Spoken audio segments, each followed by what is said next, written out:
45 साल के बाद लद्दाख में गोली चली है कि पीपल्स लिबरेशन आर्मी इस बात पर अमल पैरा है कि आ बैल मुझे मार, आ बैल बार बार मार।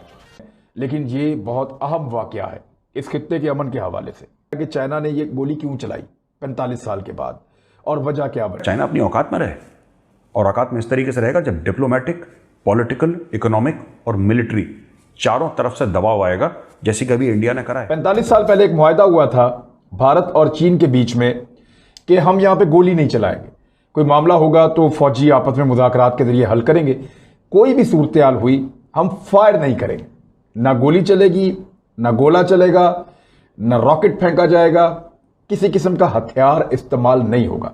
फायर आर्म इसको कहते हैं। ये कोई भी ऐसी चीज जो जिससे जो है वो गोली चले या बारूद, उसको इस्तेमाल नहीं किया जाएगा। लेकिन अब गोली चल गई है। 45 साल के बाद लद्दाख में गोली चली है, यानी लद्दाख में तो चली होगी, लेकिन जो लाइन ऑफ एक्चुअल कंट्रोल है, एक तरफ चाइना खड़ा है, एक तरफ इंडिया खड़ा है, ये लड़ते रहे माजी में, लेकिन 45 साल के बाद वहां पे अब गोली चल गई है। इंडिया कह रहा है कि चीन की गलती से चली है, चीन कह रहा है कि इंडिया ने चलाई है, दोनों एक दूसरे के ऊपर इल्जामात लगा रहे हैं। लेकिन ये बहुत अहम वाकया है इस खित्ते के अमन के हवाले से कि चाइना ने ये गोली क्यों चलाई 45 साल के बाद और वजह क्या बनी। मशरकी लद्दाख में भारतीय फौजों ने कुछ ऐसी हाइट्स के ऊपर या कुछ ऐसी बुलंदियों के ऊपर कब्जा कर लिया है जिनसे चीन भारत को पीछे हटाना चाहता है, और ये कोशिश वो गुज़िश्ता एक हफ्ते से यानी पिछले पीर वाले दिन से कर रहा है। और अब बात बहुत हद तक क्लियर हो चुकी है कि गोली चलने के बाद यहां पे अमन खतरे में है। वो क्यों है? क्योंकि 1 लाख के करीब फौजी दोनों तरफ के यहां पे मौजूद हैं। ये दुनिया का सबसे ऊंचा बॉर्डर है। यहां पे तिब्बी इमदाद की सहूलियात ना होने के बराबर है।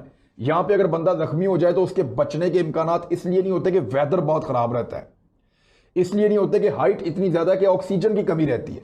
जख्मी आदमी को जब ऑक्सीजन नहीं मिलती प्रॉपर, या उसके पास बंदोबस्त नहीं होता जो बहुत महंगा होता है उन सिलेंडर्स का और वो सारा बंदोबस्त करना, तो फिर उसकी जान नहीं बच सकती। अगर यहां पे इतने बड़े पैमाने पे एक लड़ाई छिड़ती है तो जो नॉर्मल मैदानी इलाकों में खून बहता है या नॉर्मल मैदानी इलाकों में जो किलिंग्स होती हैं या बंदे मरते हैं, यहां पे उससे ज्यादा होंगी, क्योंकि नीचे मैदानी इलाकों में उनको रेस्क्यू करके अस्पतालों में पहुंचा के उनकी जानें बचाई जा सकती हैं।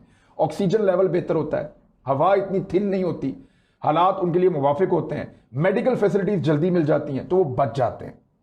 इतनी हाइट के ऊपर जाके जब लड़ेंगे और लोग जख्मी होंगे तो वो जो जख्मी होगा वो समझे मर गया, उसके बचने के इम्कानात बहुत कम होंगे। लड़ाई छेड़ना आसान होता है, लड़ाई लड़ना बहुत मुश्किल होता है, और लड़ाई खत्म कब होगी इसका फैसला कोई नहीं कर सकता। लिहाजा लड़ाई से बचना चाहिए।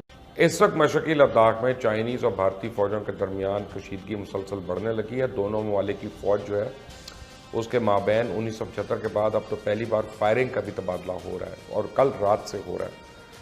चाइनीज फौज ने इश्तियाल अंगेजी करते हुए बातचीत के लिए आने वाले भारतीय फौजियों पर गोलियां चला दी। भारतीय हुक्काम ने ताज़ा वाक़े की तस्दीक करते हुए कहा कि पहले चाइनीज फौज ने भारतीय एहलकारों पर फायरिंग की, जिसके जवाब में फायरिंग की गई। फौजी अहदेदारान के मुताबिक मुख्तसर वक्त के लिए फायरिंग का तबादला हुआ, और इसी हवाले से चंद ही घंटे में यानी पहले भारतीय वज़ीर ख़ारजा जयशंकर का बयान सामने आया कि सरहद पर सूरत हाल इंतहाई संगीन है।